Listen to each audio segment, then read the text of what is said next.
নমস্কার বন্ধুরা, তোমাদের সবাইকে স্বাগত জানাই জিকে পয়েন্ট 365 ইউটিউব চ্যানেলের আরও একটি নতুন ভিডিওতে। আজকে আমরা আলোচনা করব ডব্লিউবিপি কেপি কনস্টেবল এক্সামের জন্য গুরুত্বপূর্ণ আরও একটি জিকে মক টেস্ট সিরিজ নিয়ে।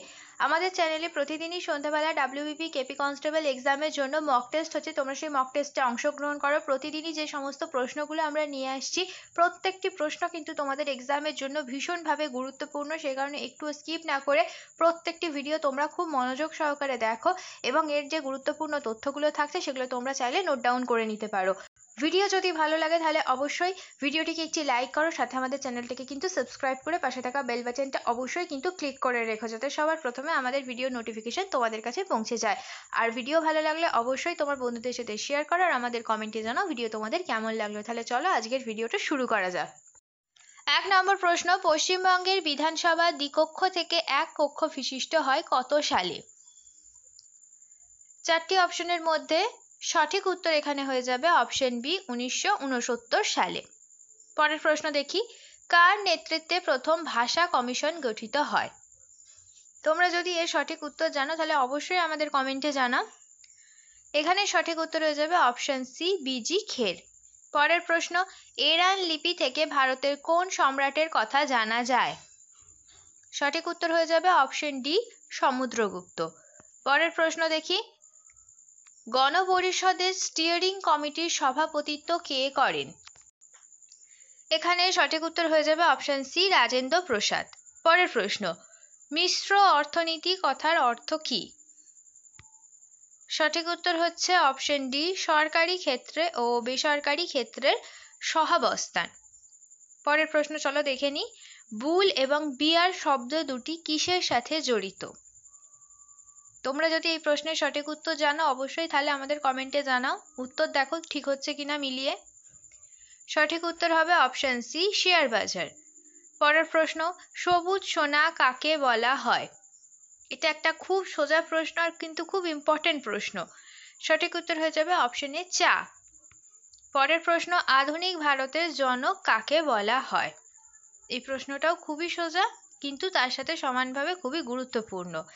সঠিক উত্তর হয়ে যাবে অপশন সি, রাজা রামমোহন রায়।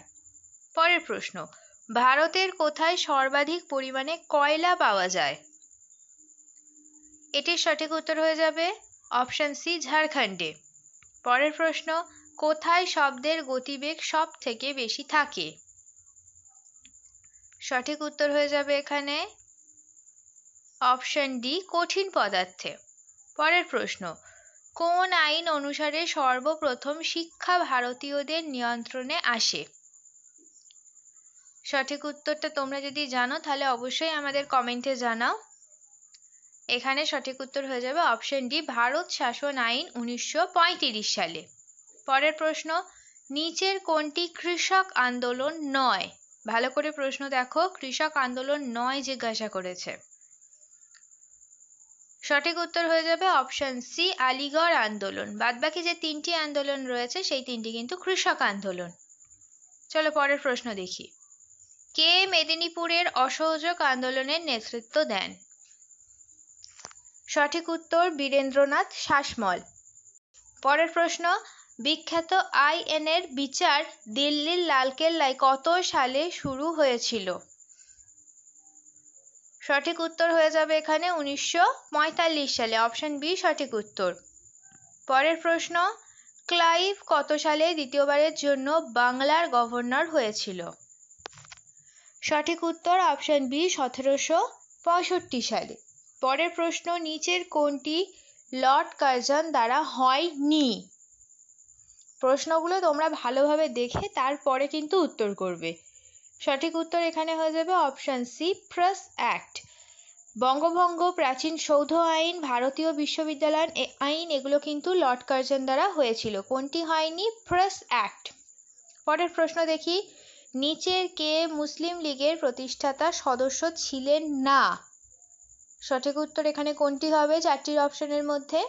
সঠিক উত্তর হয়ে যাবে অপশন ডি, মোহাম্মদ আলী জিন্নাহ। পরের প্রশ্ন, শ্রীনগর ও জম্মুর মধ্যে সংযোগকারী গিরিপথের নাম কি? কোনটি হয়ে যাবে সঠিক উত্তর এখানে? সঠিক উত্তর হয়ে যাবে অপশন ডি, বানিহাল। পরের প্রশ্ন, সর্বোচ্চ উচ্চতায় অবস্থিত হ্রদ কোনটি? সঠিক উত্তর অপশন এ টিটিকাকা। পরের প্রশ্ন, কেলেঘাই ও কংসাবতী নদীর মিলিত প্রবাহ কী নামে পরিচিত? তোমরা যদি এর সঠিক উত্তর জেনে থাকো তাহলে অবশ্যই আমাদের কমেন্টে জানাও। সঠিক উত্তর হয়ে যাবে অপশন বি হলদি। পরের প্রশ্ন, রবি শস্য কোন সময় বপন করা হয়? খুব সোজা প্রশ্ন, সঠিক উত্তর হবে অপশন ডি অক্টোবর নভেম্বর মাসে। ভারতের কোন অংশে গ্রীষ্মকালে প্রথম বৃষ্টিপাত শুরু হয়? সঠিক উত্তর হবে অপশন সি পশ্চিমঘাট পর্বতমালায়। পরের প্রশ্ন, ভারতের মৌলিক অধিকারগুলি হলো, চারটির মধ্যে কোনটি সঠিক উত্তর বলো তোমরা? সঠিক উত্তর হবে অপশন বি অবাধ ও নিরঙ্কুশ নয়। পরের প্রশ্ন, কোনো ব্যক্তিকে গ্রেপ্তার করার পর সর্বাধিক কতক্ষণ এর মধ্যে তাকে নিকটতম জেলা ম্যাজিস্ট্রেটের কাছে পেশ করতে হয়? এখানে সঠিক উত্তর হয়ে যাবে অপশন এ 24 ঘন্টা। পরের প্রশ্ন, একজন রাজ্যসভার সদস্য পদে থাকার মেয়াদ হলো? সঠিক উত্তর হয়ে যাবে অপশন সি 6 বছর। শেষ হলো আজকের ভিডিও। আজকের পর্বে আমরা কিছু গুরুত্বপূর্ণ ডব্লিউবিপি কনস্টেবল এক্সামের জন্য জিকে প্রশ্নের উত্তর দেখে নিলাম। আমাদের চ্যানেলে প্রতিদিনই সন্ধ্যাবেলা জিকে প্রশ্নের উপরে মক টেস্ট হচ্ছে, তোমরা সেই মক টেস্টে অংশগ্রহণ করো। প্রত্যেকটি প্রশ্নই কিন্তু তোমাদের জন্য ভীষণভাবে গুরুত্বপূর্ণ, সেই কারণে একটুও স্কিপ না করে পুরো ভিডিওটা শেষ পর্যন্ত তোমরা দেখো। আশা করছি আমাদের ভিডিও তোমাদের খুব ভালো লাগবে। ভিডিও যদি ভালো লাগে তাহলে অবশ্যই একটি লাইক করো, সাথে তোমার বন্ধুদের সাথে শেয়ার করো, আর আমাদের চ্যানেলটাকে সাথে সাথে সাবস্ক্রাইব করে রাখো এই রকম গুরুত্বপূর্ণ ভিডিও পাওয়ার জন্য। তার সাথে সাবস্ক্রাইব করার সাথে কিন্তু অবশ্যই বেল বাটনটা ক্লিক করে রাখো, যাতে এই রকম গুরুত্বপূর্ণ ভিডিও নোটিফিকেশন তোমাদের কাছে সবার আগে পৌঁছে যায়। তাহলে চলো, তোমাদের সাথে দেখা হচ্ছে পরের ভিডিওতে। ততদিন তোমরা আরও এই ধরনের গুরুত্বপূর্ণ ভিডিও আমাদের চ্যানেলে যেগুলি আছে প্লেলিস্ট করা আছে সেখান থেকে দেখতে থাকো। আমাদের ভিডিওকে এইভাবে ভালোবাসা দিতে থাকো। ধন্যবাদ।